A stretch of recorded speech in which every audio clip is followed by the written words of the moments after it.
Continue. Hello, everyone. Welcome to RBCM at Home for today's session about the Empathy Toolkit. So we are here on Zoom and we're live streaming to Facebook. If you're joining us on Zoom, please feel free to use the chat or the Q&A to ask questions during our presentation. And if you're on Facebook, you can use the chat there and Jenny will make sure those questions get passed over to us. So I have a question up here to see if we can learn a little bit more about who's joining us live today. I'm wondering if you're an artist or if you're an organization who works with Indigenous artists. If you are, please type that into the chat and let us know a little bit more about you. So welcome everyone to RBCM at Home. As I mentioned, my name is Kim Goff and I'm a learning program developer at the Royal BC Museum. I'm coming to you today from the Royal BC Museum, which is located on the territories of the Lekwungen speaking people, known today as the Songhees and the Esquimalt First Nations in what is now known as Victoria, British Columbia. I extend my appreciation for the opportunity to both live and learn on this beautiful territory. And I encourage all of you to consider the traditional territory on whose lands you are on today. And again, feel free to type that into the chat and let us know. And I'm going to stop sharing my screen if my mouse will let me. There we go. So our program, RBCM at Home, started way back in April of 2020. And this episode and others have been recorded and you'll be able to access them on the Royal BC Museum's YouTube channel. This weekend, October 23rd, is the launch of the Living Cultures Indigenous Artist Screening and Gathering, which will be live streamed to the Royal BC Museum's Facebook page at 4 p.m. on Saturday. As part of the Living Cultures program, an empathy toolkit was designed for Indigenous artists and those collaborating with them, and it was co-developed by educator Hannah Morales, who's my guest today. Welcome, Hannah. Hannah, would you like to tell us more about yourself? Give us a better introduction than that. All right. I'd squail everyone. Entha Hannah Morales, meets Thiek. So hello everyone, my name is Hannah Morales and I am from the Thiek village in Cowichan Bay, located in the Cowichan Valley. I am a member of Cowichan Tribes and I have worked for the Royal BC Museum on their learning team with Kim for the past 5 years on and off. I work on and off with the museum because I am actually a certified teacher and I currently am working with the Cowichan Valley School District as a coordinator for Indigenous student success. And so my role's focus is on Indigenous students, grades 8 to 12, and helping them reach graduation and be prepared for life after graduation, and finding unique opportunities for success for them while they're in school. In doing this, I work closely with the local nations and our school district and make sure that they are included and kept up to date on the students and the programs that we offer. I also work with teachers and help them add Indigenous content into their courses, strategies for specific students, and analyzing practices. And so while my two roles both have to do with education, I find that they really feed into one another. So it's been great to have all of these experiences to help me with my practices and everything I do. And yes, so lucky for us that we've had you working on this project, and before that, other things as well. When did you first start working on the Indigenous Artist program? So the first round of the Indigenous Artist studio was in the summer of 2019. But actually, I'd also like to mention that in the summer previously, in the summer of 2018, I had the opportunity to work with Tom and Perry LaFortune on the Crossing Cultures and Healing poll. And that was really a springboard for me to begin working with this new program and with Indigenous artists. So the Crossing Cultures and Healing poll, I'll just touch a little bit about that. So that was a project with Timber West and the Ministry of Health. And they sponsored the carving of a pole on site at the Royal BC Museum. And the theme of this poll was Crossing Cultures and Healing. I learned so much from my time that I spent with Tom and Perry that summer, from witnessing the whole process of the pole carving from beginning to end, to hearing their stories and seeing them interact with the public. They even let me carve a little bit on the pole during my last few days at the museum that summer, which was really exciting for me. So that was my first time that I really worked closely with artists, and it really sparked my interest and excitement for working with artists in future programming. Which leads me to the next summer of 2019. So the Indigenous Artists Studio began to be discussed in the winter of 2018, when Indigenous artists expressed their desire for space to work and interact with the public, similar to the carving shed and studio that was located in Thunderbird Park until 2008. So there were consultations with artists to discuss what this new program might look like, and that took place in the winter and spring of 2018. And then when I came on board on the team again in that summer of 2019, that's when I began to help coordinate and work with the artists for this new program. So the program featured different Indigenous artists each week throughout the summer, all of whom practice a variety of art forms, from beadwork and painting to carving and cedar weaving.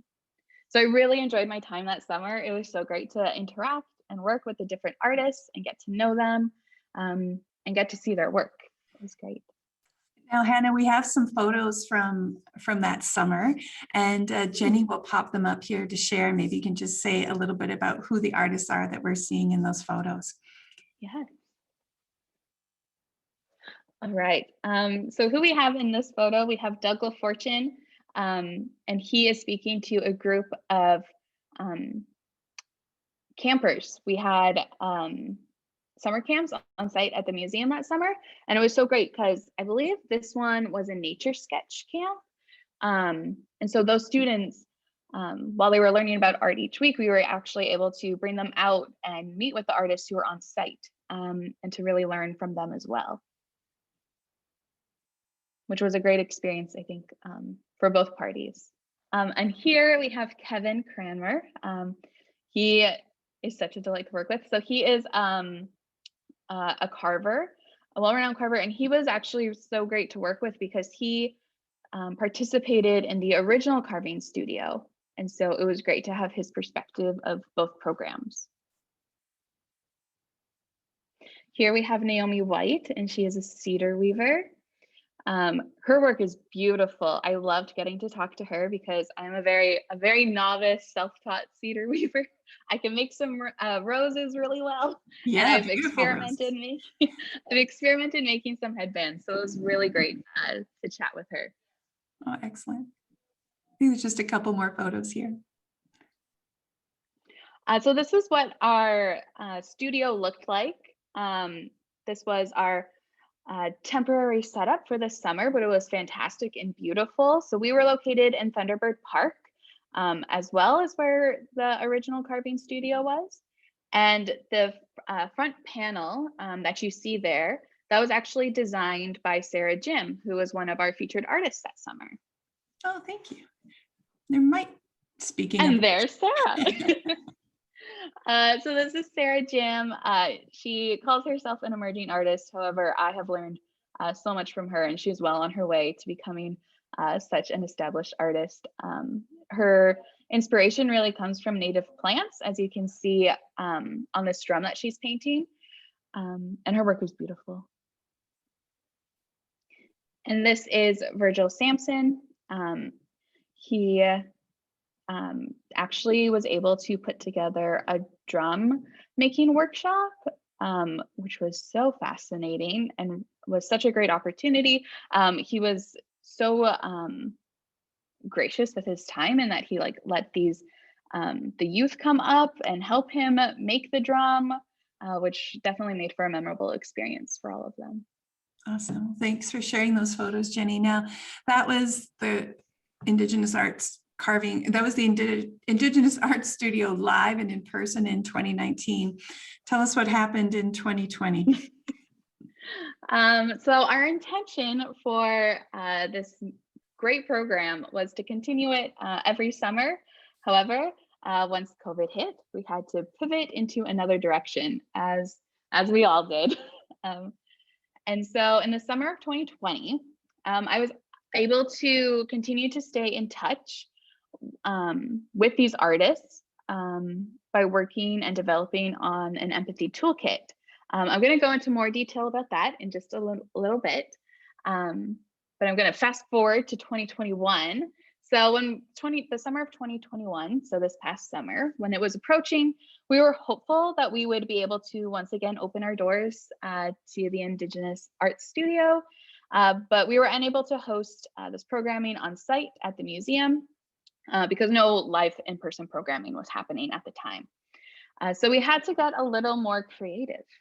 So this summer, we wanted to feature some of our artists in a way that would help share their stories and work with the public.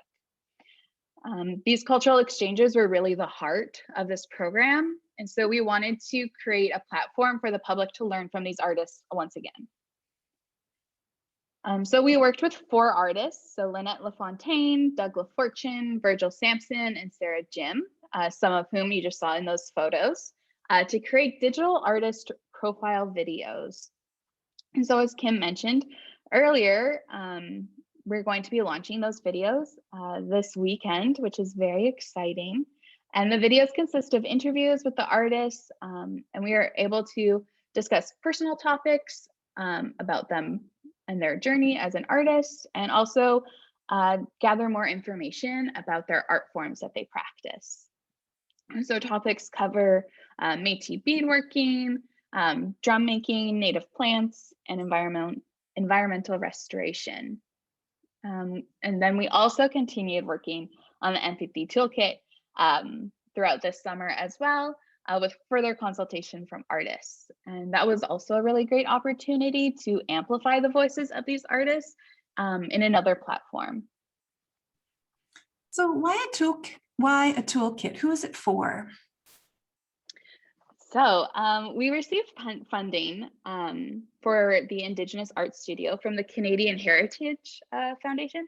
And in our proposal, we explained how along with the live and in-person programming, we also wanted to create a document that would help foster positive cultural exchanges far beyond just our own space. And so we created this toolkit for both Indigenous artists and organizations and programmers, whether that be museums or cultural heritage sites or even schools. So anyone who wants to engage in a program similar to the Indigenous Art Studio that we held. So it's split into 2 sections, one for the programmer and one for the Indigenous artists. We wanted this document to be a tool for both parties that they can utilize to create culturally safe and respectful environments to ensure positive working spaces for all involved. I found, especially in my current role in the education field, that often people want to work with and engage with Indigenous artists or Indigenous presenters, but they often just don't know where to start. And so I hope that this document will help those folks who want to collaborate with Indigenous artists or really anyone in the Indigenous community to help guide them in how they can best do so. And for the Indigenous artists section, we knew that it was important to include their voices to make sure that it was authentic. So we consulted with previous participants of the art studio to hear their stories and tips for emerging artists and to include in the document, and providing opportunities for Indigenous artists to share their experiences and also give input on the overall document really helped inform not only what I was going to put into the toolkit, but really helped inform how I conduct programming and collaborations in all the work that I do. I think you have a copy there, Hannah. Maybe if can you share your screen and we can have a look at some of how it's laid out and the main lessons. I really like that this is a tool for both artists and cultural organizations. And I think some of the important lessons inside are just how to be respectful of one another and work together. Yes, for sure. Can you all see that okay? We can see that. I will mention that the toolkit will be available online on October the 23rd, so folks can look for it then. Yes, so This is the cover, and then we just have the table of contents, which I'll scroll past. And we have an introduction outlining our intention. And then we dive in first to the cultural program facilitator side. And so we start with a section on planning and also putting out the call.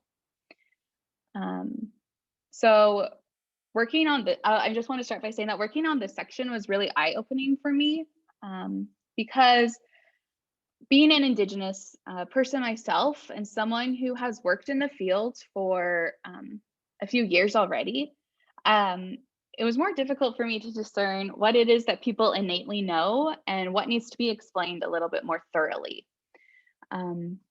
So in this section of the document, we have planning and preparing for the program, such as reaching out to nations to ensure proper protocol is followed, how to best reach out to artists, and how to make sure you are accommodating to artists in the application process.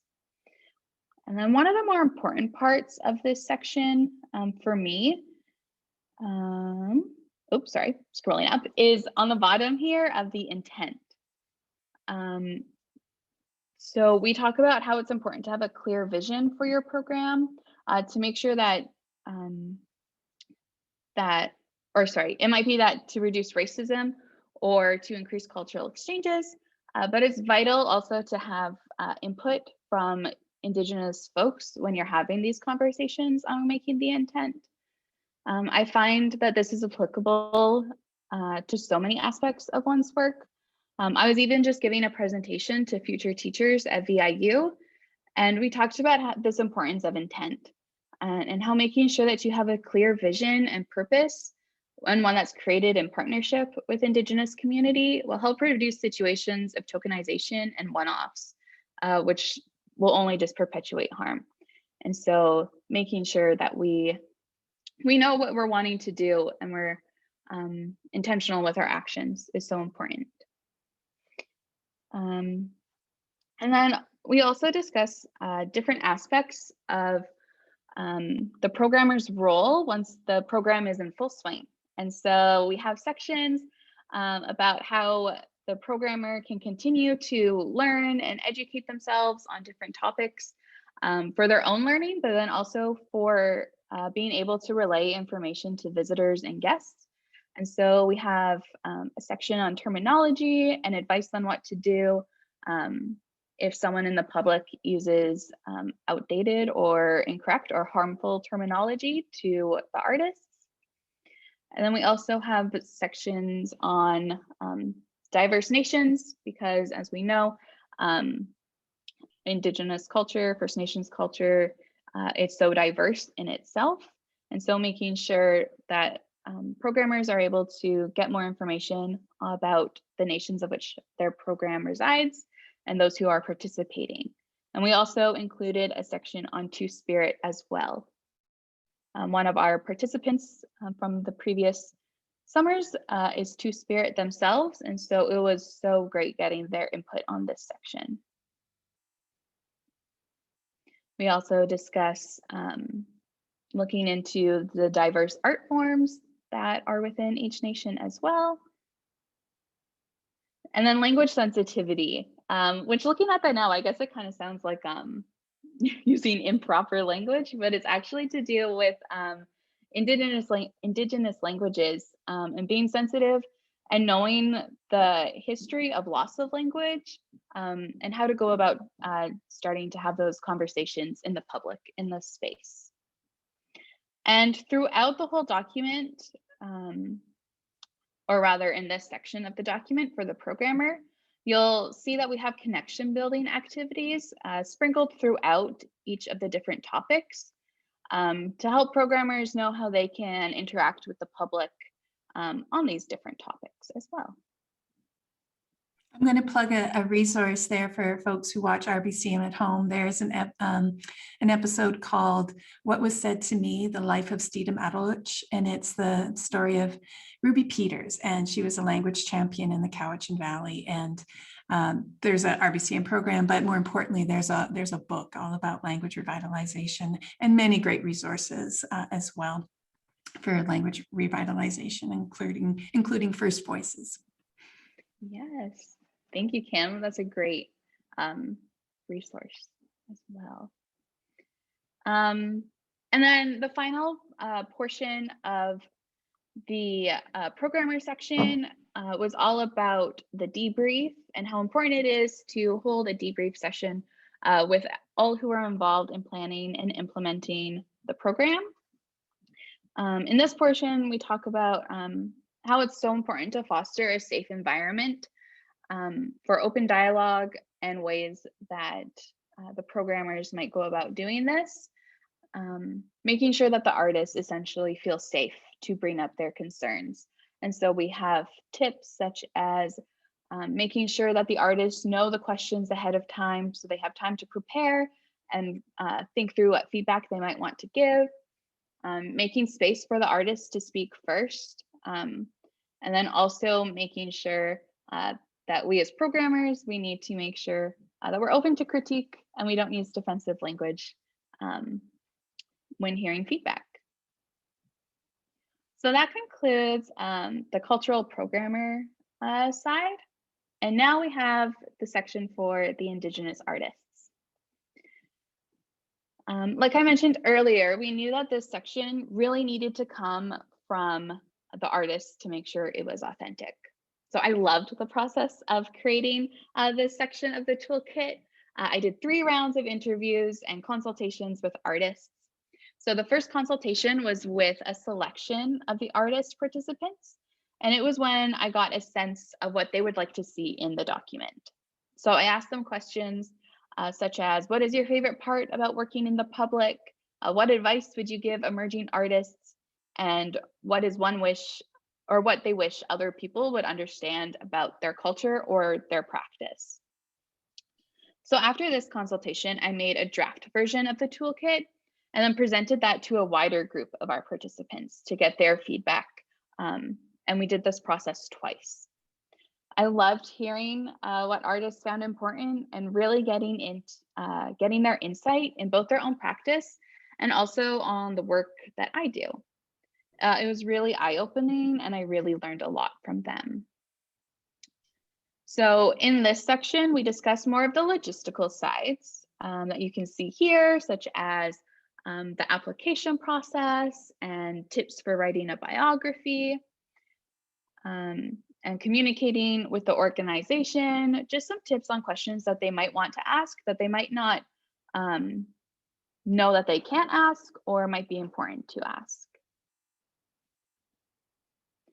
And so after those logistical sides is when we kind of get into more of the harder conversations that need to happen when working in the public. So here we have a section on creating boundaries. And here I thought it was just important to include because there can be instances while we know that many people are working on reducing situations of harm in public programming. There might be situations where tokenization might occur, and we just want to make sure that the artists know that it is okay to speak up when those instances occur. And then we have tips on displaying your work, and we're able to include some photos here, some of which you have seen. So we have Sarah, we also have Leslie McGarry, and we have Naomi White.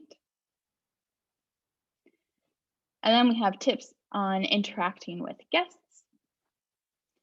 And it was great. Oh, sorry. Yeah, I'm sorry. I was just going to ask you to elaborate a little bit on that, because I know when the event was here in person, part of your role in 2019 was helping facilitate that conversation between guests and the artists. Yes.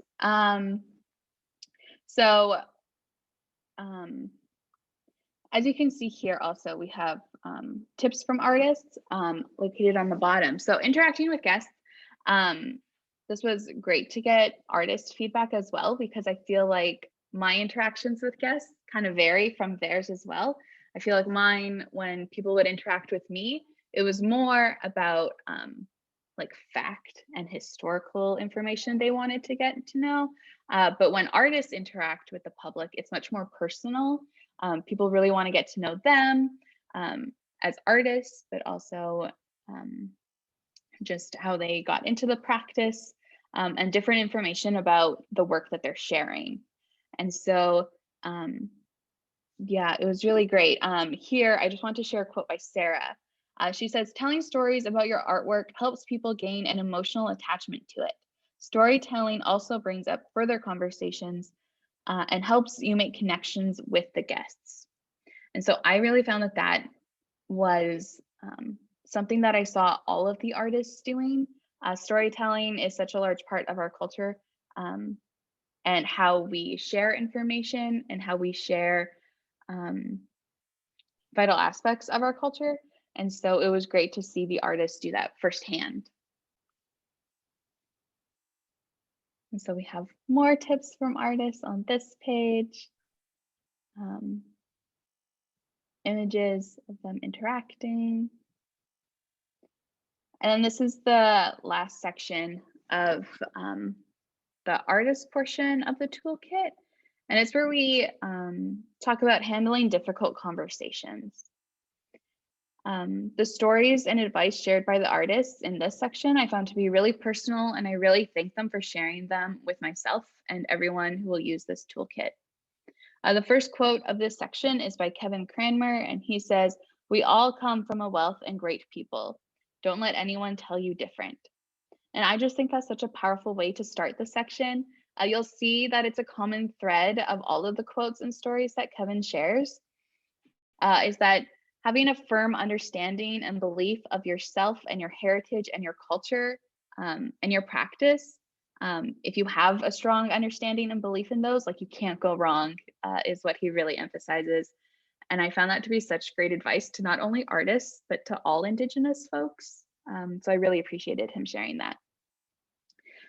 Virgil also shares advice on this topic, and he gets really personal with his when he discusses his own experience with racism and how sometimes you just can't give them the rights that they're looking for. And so sometimes you just need to look after yourself and remove yourself from those situations.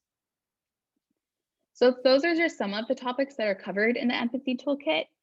And I really hope that everyone who reads it is able to get something from it that they can apply to their own practice.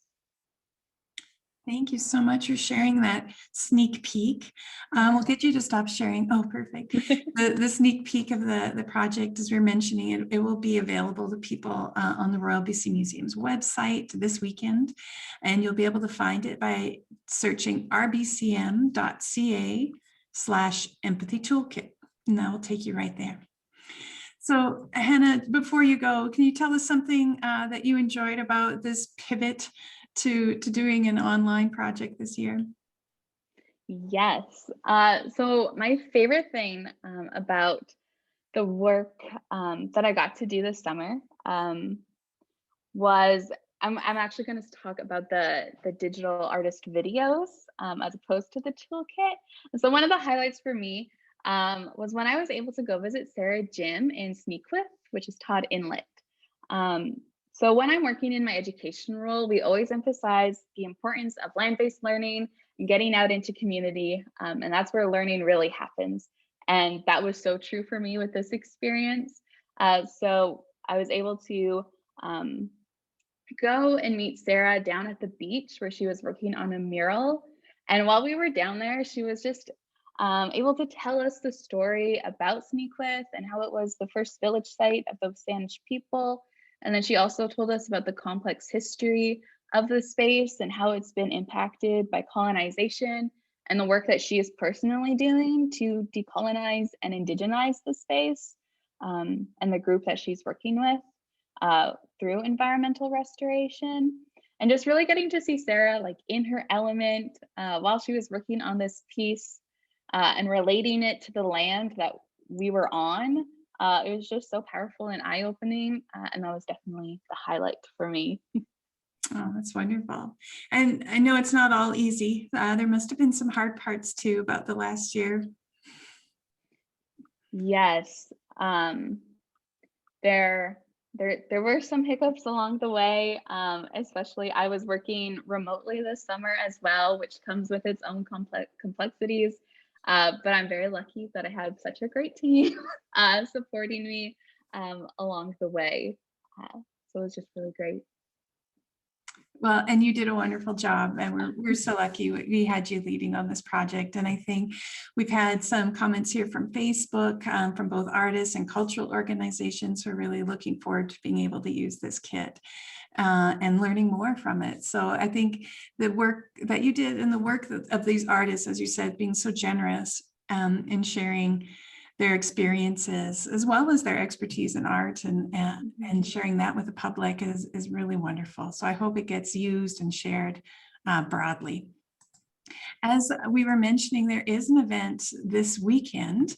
We, on Saturday, October the 23rd, we will be launching some recordings, which were the second part of the project that Hannah was talking about. These are short videos that feature the artists that were involved in the project. So you'll be able to watch that on Facebook on Saturday, October the 23rd at 4 p.m. And our next scheduled RBCM at Home is November 16th, when my guest will be exhibit arts technician Colin Longpre. And he's going to talk about the creation of model mushrooms for a new traveling exhibit from the Royal BC Museum. You won't believe what they were able to create out of some styrofoam and other interesting things downstairs. So please join us to see that. And I hope folks will join us then.